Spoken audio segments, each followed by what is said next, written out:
Yeah, Bill, because of the problems of the loss of power at the Daiichi nuclear facility, we're hearing about this substance called cesium, which has been released. What's the significance of that? Well, cesium is used to slow and control the nuclear reaction, the fission of these very large atoms of uranium.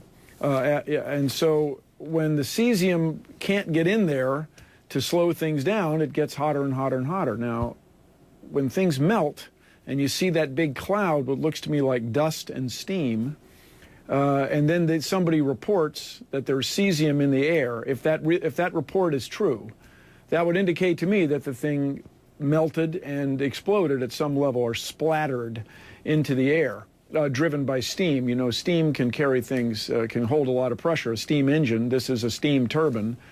It can carry a lot of energy and carry material, particularly particles, a long way. But somebody's got to verify that cesium report to see if it's true. I've read it at several other news agencies, but I haven't been able to verify it myself. And I also wonder if we can get space assets, weather-style satellites to have a look, and if those instruments can be tuned to detect cesium. With that said, it's a very, very serious situation, and it sounds to me it's somewhat more serious than people have announced. All right, good point, because for the skeptics who are out there, some people are saying, hey, they don't believe that they're getting the correct information or all of the information, especially about the readings from the Japanese officials.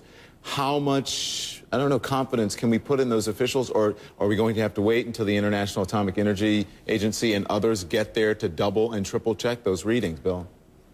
I suppose so. And in the meantime, I would approach with caution, just to assert that things are under control when you see an explosion like that is unsettling.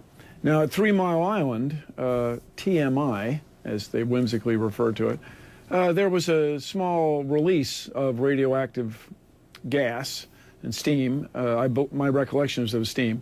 And that was not good, but quite well managed, all things considered. There was a lot of trouble bringing the plant back online, but it's working today.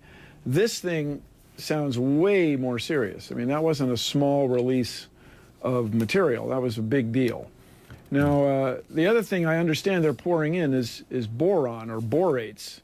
Now, boron is another material used to, especially a certain isotope, boron-10, is used to absorb neutrons and slow these reactions down. But I gotta say, that is a pretty doggone extreme thing to be doing, to be pouring some boron-bearing material, like you've heard of borax.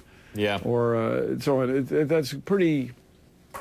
I'm not sure how well that would work when you have steam roiling up and the flow of very high temperature fluids around. I'm not sure how effective that would be, but they must have had the stuff on hand.